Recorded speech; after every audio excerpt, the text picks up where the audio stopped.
ತಮ್ಮ ಚಿತ್ರವನ್ನು ಇಲ್ಲಿ ಬಿಡುಗಡೆ ಮಾಡಿದ್ದಾರೆ.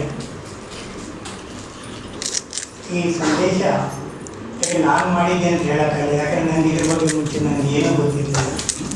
ಮೊನ್ನೆ ಒಂದು ಕೇಳಿದರು, ಅದರೊಳಗೆ ಸ್ವಲ್ಪ ಪರಿಚಯ ಕೊಟ್ಟರು. ಎಲ್ಲ ಹೊಸ ಕಲಾವಿದರು ಮತ್ತು ಇದು ಸಮಾಜಕ್ಕೆ ಒಂದು ಮೆಸೇಜನ್ನು ಕೊಡ್ತಾಯಿದೆ. ಆವಾಗ ನನಗೆ ತುಂಬ ಸಂತೋಷವಾಯಿತು. ಯಾಕಂದರೆ ಹೊಸ ಕಲಾವಿದರಿಗೆ ಮೇಲೆ ಕೆತ್ಕೊಳ್ಳೋದು ತುಂಬ ಕಷ್ಟ. ಇಂಥ ಸಂದರ್ಭದಲ್ಲಿ ಹೊಸ ಕಲಾವಿದರಿಗೆ ಅಂದ ತಕ್ಷಣ ಇನ್ನೂ ನಾನು ವೇಟ್ ಮಾಡೋದು ಬೇಡ, ಆಯಿತು ಅಂತ ಹೇಳಿಕೊಟ್ಟೆ. ಬಟ್ ಇಲ್ಲಿ ಎಲ್ಲ ಕಲಾವಿದರನ್ನು ನಾನು ನೋಡ್ತಾ ಇದ್ದೀನಿ. ಈ ಇದು ಮಾಡಿದ್ರು ಕಲಾವಿದರಲ್ಲಿ ನನಗೆ ಬೇಕಾಗಿದ್ದು ಅವ್ರ ಮುಖದ ಮೇಲೆ ಒಂದು ಕಲೆ ಇದೆ. ಆದರೆ ಇಲ್ಲಿ ಎಲ್ರಿಗೂ ಒಂದು ಟೆನ್ಷನ್, ಸ್ಟ್ರೆಸ್ ಒಂಥರ ಇರೋದನ್ನು ಕಾಣಿಸ್ತಾ ಇದೆ. ಯಾಕಂತ ಹೇಳಿದರೆ ಅವ್ರ ಕಲೆ ಅಲ್ಲೇ ಬೆಳೀತಾ ಇದೆ. ಯಾಕಂದರೆ ಸ್ಟ್ರೆಸ್ನಿಂದ ನೀವು ಏನನ್ನೂ ಮಾಡೋಕ್ಕಾಗಲ್ಲ.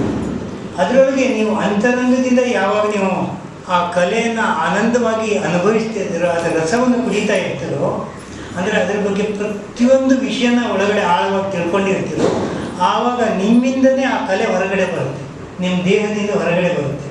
ನಿಮ್ಗೆ ಟೆನ್ಷನ್, ಸ್ಟ್ರೆಸ್ಸು, ಈ ಡೈರೆಕ್ಟ್ರು ಏನು ತಿಳ್ಕೊಳ್ತಾರೋ, ಮತ್ತೊಂದು ಏನಾಗ್ತಾರೋ, ಎಲ್ಲಿಂದ ಒಂದು ತಪ್ಪಾಗುತ್ತೆ ಅಂತ ಭಯ ಬಂದರೆ ಆ ನಿಮ್ಮ ಕಲೆ ಏನಿದೆ ಒಳಗಡೆ ಆಳವಾದಂಥ ಉದ್ಕೊಂಡಿರೋದು ಅದ್ರ ಮೇಲೆ ಬೂದಿ ಮುಚ್ಕೊಂಡಾಗಿರುತ್ತೆ. ಕಲೆ ಇರುತ್ತೆ, ಆದರೆ ಆ ಸ್ವತಂತ್ರ ಅನ್ನೋದಿರಲ್ಲ. ಆ ಸ್ವತಂತ್ರವನ್ನು ಪ್ರದರ್ಶಿಸಿದಾಗ ಅದು ಎಲ್ಲ ನೋಡುವಂಥ ಪ್ರೇಕ್ಷಕರಿಗೆ ಒಂದು ಕಾಣಿಸ್ತಾ ಇದೆ, ಪರವಾಗಿಲ್ಲಪ್ಪ ಇವರು ನಿಮ್ಮ ಮೇಕಪ್ನಲ್ಲಿ ಬಂದಿರ್ಬೋದು, ಆದರೆ ಮೇಕಪ್ ಇಂಪಾರ್ಟೆಂಟ್ ಅಲ್ಲ. ನಿಮ್ಮ ಆ ಕಾರ್ಯ ಏನು ಮಾಡ್ತಾ ಇರೋದು, ನಿಮ್ಮ ಆ್ಯಕ್ಟಿಂಗು, ಆ ಆ್ಯಕ್ಟಿಂಗ್ನಲ್ಲಿ ಒಂದು ಭಾವ ಅನ್ನೋದು ಬೆಳಗ್ಗೆ ಬಂದರೆ ಮಾತ್ರ ಅದು ಸಾಧ್ಯ ಇದೆ. ಆದರೆ ನನಗೆ ಇವತ್ತು ನೀವು ಬಂದಿರೋದು, ನಾನು ನಿಮ್ಮನ್ನು ಕಂಡೆಮ್ ಮಾಡ್ತಾ ಇಲ್ಲ, ನಿಮ್ಮ ಪ್ರೋತ್ಸಾಹ ನಿಮ್ಮಲ್ಲಿ ಒಳಗಡೆ ಇರೋದನ್ನು ಹೇಗೆ ಹೊರಗಡೆ ತೆಗೆದುಹಾಕೋದು ಮತ್ತು ನೀವು ಮಾಡಿ, ಇನ್ನೂ ನೀವು ಎಲ್ಲ ಮೇಲೆ ಹೋಗ್ತಾ ಇರ್ತೀವಿ.